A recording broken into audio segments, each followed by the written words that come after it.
With Barca drawing with Getafe at the weekend and also the recent slip-ups they've had in the league since December, coupled with the fact that they've beaten Madrid 5-2 recently, as well as the results in bigger games this year, it's kind of led to confusion among the fan base. Are Barca back, and what is going on with them?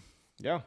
And so, with that being said, welcome back to another episode of The Basement Ballers. Today, you're already guessed it. We're talking about Barca. We're talking about La Liga and Champions League and every single trophy that Barca could be winning this year. But obviously, from the lens of a Barca fan, because Brahim over here is a Barca fan. So, Barca fans, you're going to want to tune in. Brahim, what would you like to talk to us today about Barcelona? Well, essentially, what's going on? So recently, as we know, Barca have finally returned to the 1-for-1 rule. So for people who don't follow La Liga or have to deal with, fair play because you support oil clubs like Man City or whatever, the 1-for-1 rule is essentially that whatever the club makes, you can return it on player investment. But if there's like a deficit in like what the club makes versus what you're spending, then obviously you can't be in the 1-for-1 rule. So for example, Barca for like the last couple of years, because they've been broke as shit, they've had to buy players, but they've also had to like find income in other ways. So by, the pulling of the levers, recently they sold like I don't know how many VIP seats for like a couple $100 million. Point is, La Liga's dumb, the rules are dumb, and the rules only seem to apply to certain teams and not others. I won't say who, but basically recently the CSD, which is the Supreme Sports Council in Spain, granted Dani Olmo and Pau Victor registration for Barca to play with, and Barca had to basically go to court twice with La Liga and with the federation to get this solved. And yeah, basically that's what it is. Coupled with the fact that also as well, Barca this year have been playing some really good football, as evidenced by like our results against the bigger teams. So when we've played against Madrid twice, smoked them twice. We played Bayern, we beat them. We've beaten Dortmund away. We've been competitive in pretty much all games. The issue comes from the fact that we've been losing to the really shitty teams in the league. Yes. As evidenced by recent. I mean, either losing or drawing, because in the last month, we've lost to Leganés at home, Las Palmas. We've drawn with Getafe away. We've drawn with Betis away, even though we were winning. We've lost Atletico Madrid despite dominating the game at home, even though Atletico Madrid is not a small team. But you know the point. So it's kind of a confusing thing, because on one hand, we've had a very good season, but on the other hand, we're still 5 points worse off this year than we were last year. Because last year, after 20 matches, we were on 44 points, and this year we're on 39. So essentially, what is going on? Well, because you guys kicked off the year very strong. Like, honestly, most people, and Madrid kicked it off very weak, right? So I think a lot of people were looking at Barca like, wow, like these guys are really cooking. And the thing is like, I don't watch a lot of Barca games, but I watched yesterday's against Getafe. And I just see your front line, and I'm like, okay, like that's like, because the other day there was like a Ballon d'Or tier drop, whatever. I know it's early, but I still like just checked them out. And I didn't know Rafinha was doing as well as he was doing. Obviously, I tune in a lot to like Lamine Yamal because he's kind of like the hot topic. But Rafinha is like cooking La Liga right now, right? So I'm thinking you got Rafinha off the right or off the left. You got Lamine Yamal off the right. You got Lewandowski down the middle. Now I know you have your thoughts on Lewandowski, but I mean he's still bagging you goals, right? And I'm like, man, these are like just a prolific front three. You know what I mean? However, something is like, yeah, like you guys are playing big teams, doing well. Didn't you beat Atletico Madrid?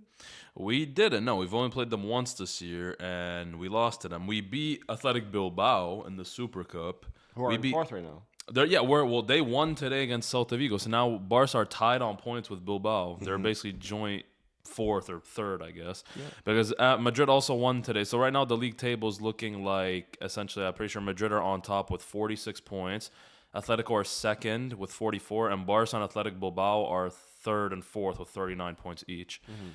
And you guys have all played 20 games, so like the playing field is pretty even. Yeah, exactly. And the issue right now with Barca is that like it's normal. Like for me this year, I feel like with the way the form is going, I would just mainly focus on Champions League, because the reason why I feel like we're able to do so well against bigger teams is because bigger teams lead. Obviously, they don't just sit back and counterattack. They actually try to play football against us. That's why we're able to beat them, because against Real Madrid, for example, and Bayern, whatever, they leave space that can be exploited. When you're playing against Getafe yesterday, these guys literally, we were up 1-0. They got a lucky goal that deflects off one of their players, goes in.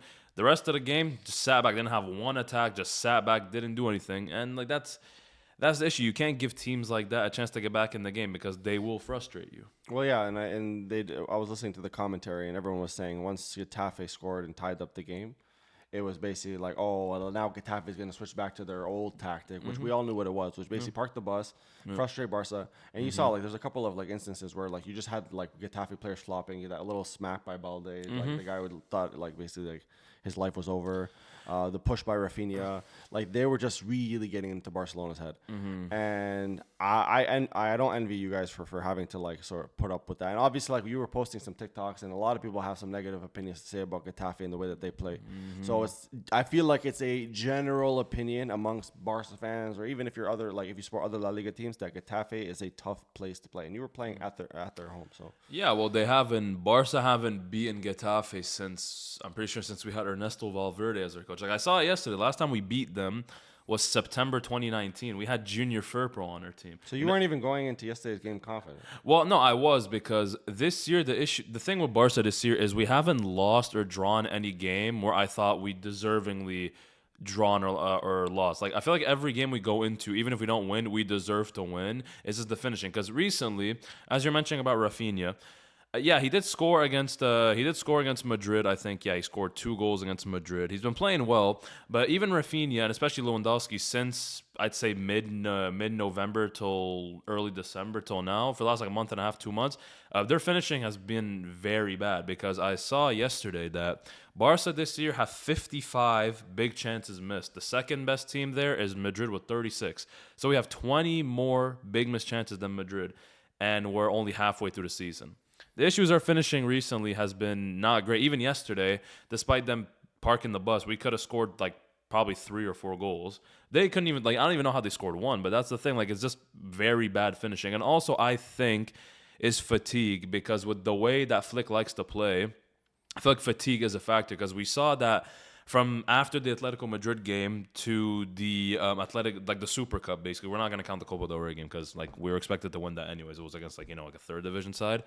We play Athletic Bilbao and Real Madrid in the Super Cup, and we looked like we were, back to being, early season Barca, full of energy, scoring goals for fun. Madrid got lucky that he was even 5-2. It could have been more if we didn't get the red card. So it was just that. So I think fatigue is a factor, and I think obviously this year's still learning pains growing. Also, this team got to keep in mind is very young, so we'll have to see. Yeah, and you also have a couple players coming back into rotation. You have Araujo coming back. You have who's like had a couple of injury problems. I remember a couple of years ago we were looking at Araujo like he was one of the best center backs in the world. So a lot of people are wondering like, can he get back to that level? Like, is he worth keeping around at Barca? So, and there's a couple of players I know that you have like a very strong opinion on, like Frankie De Jong. I think now would be a good time to talk about like, what do you think? So it's January, and there are obviously possibilities to bring players in. A, do you think Barca will?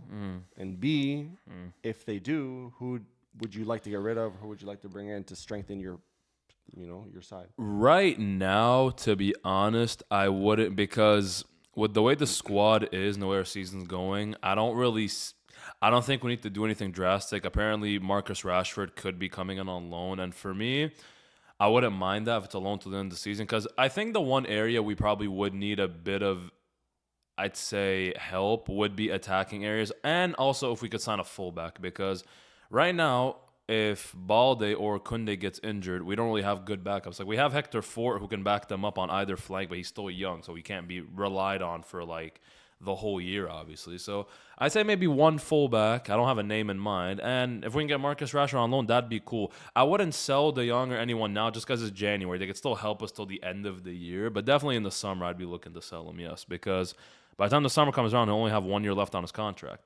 So sell him in the summer, basically. Either that or if he wants to stay, bro, banish him to the stands. I don't care. But basically, yeah, as you were saying about Araujo, the thing is, yeah, like he's back.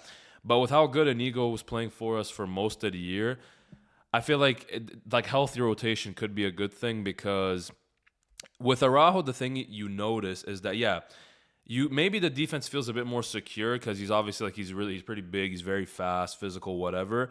But he's not as technical as Inigo. Like for example, Inigo's diagonal switch of play, whatever, is a big part of like our attack, and also Kubasi can do that too. So I feel like Araujo and Kubarsi could be a good center back partnership. Obviously, Araujo did play yesterday, and like he played very well actually. Like it's like the goal we conceded was just like a fluke essentially. But basically, we'll have to see. I mean, his contract is about to get renewed as well. There's a lot of speculation that he was gonna leave, so a contract will get renewed, and we'll just have to see, I guess. Yeah.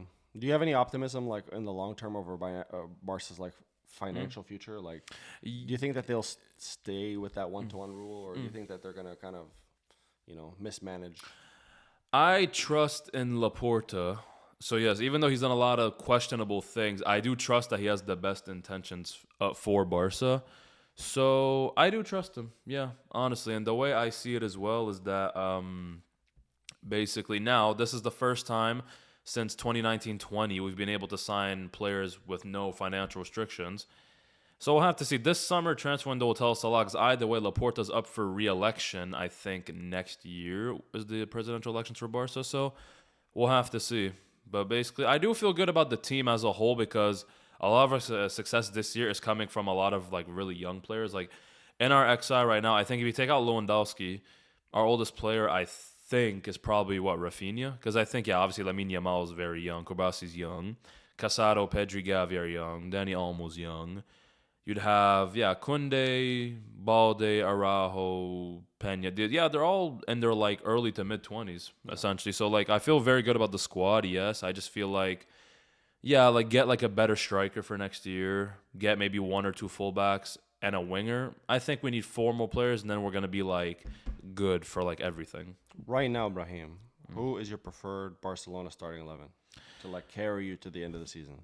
Honestly, I feel like it depends on the team. And the reason why I say that is because, for example, so we played against Real Betis the other day. We played with a Dani Olmo as a false nine.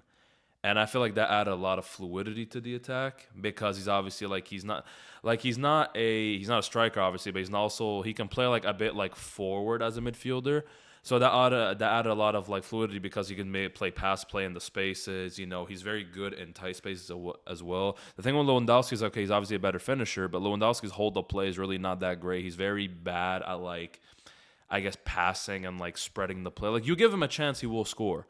But like with Danny Olmo, I feel like you play him against like for example against Getafe yesterday, I would play Danny Olmo because he's good in tight spaces. He can like get out of like tricky situations, whatever. Lewandowski obviously needs service, and when you're not that hard to guard as a striker because like you're only one attacker, really he's like the main focal point.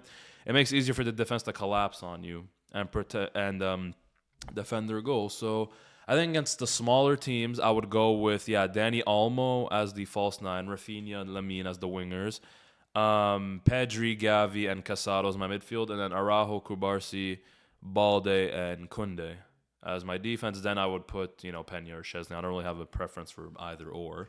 But I would do that. And against bigger teams, against like maybe the Madrids, the Bayerns, whatever, you could put Lewandowski instead of Danny Olmo. And then either you drop Gavi and put Danny Olmo in that number 10, or you just drop Danny Olmo. Because against the bigger teams, you'll have more space to create goals, which you'll need Lewandowski to score. So Fair enough. So I think just to wrap up our discussion about Barca, you have La Liga, you have Champions League, and then you have the Copa del Rey left. Where are you guys in the Copa del Rey? we're in the quarterfinals now. I th- I think our opponent has already been revealed. I'm not sure, but we're in the quarterfinals now because we still have whoever we play now. Then we'd have the semi, then the finals. Yeah, we're in the quarterfinals of that. In the Champions League, we play Benfica on Tuesday, and if we win that, we're guaranteed to go through in the top 8. So Champions League's looking pretty good. The league can still be saved because Atletico Madrid are gonna fall off. Like I know they will, and Madrid also have really like, despite what the league form says, Barca is a way better team than Madrid. Like every time we play them this year, it's very evident we're better than them.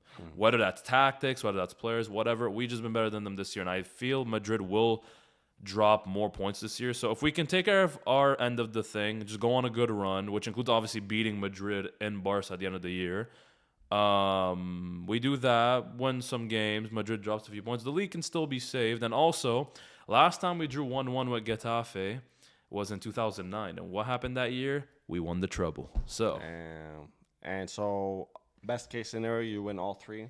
But like just realistically speaking, realistically, and what I would want, given what's what we have so far in the season. Just give me the Champions League, Copa del Rey. To me, very happy. The league, like we've won the league a lot in the last couple of years. We won it obviously 2 years ago. We won it as well for like in the span of like 10 years. We had won it like 7 times in the 2010s. Like no, winning the league is cool. And I also am of the opinion that winning the league is actually harder than the Champions League. But we haven't won the Champions League in 10 years, so I would like to. Since 2014, 2015. Yes. Yeah. So I would like to win the Champions League. Yes. Give me that, Copa del Rey, and I'm cool. I'm chilling. Amazing. Well, there you have it, Barca fans. Let us know what your thoughts are on every topic that we talked about today. If you guys have differing opinions, let us know as well. If you guys are not Barca fans, then click off the video. Now I'm playing. You guys can let us know. Let us know if Brahim's an idiot or not. But without further ado, thanks for tuning in on today's episode, guys, and we'll see you on the next one. Peace.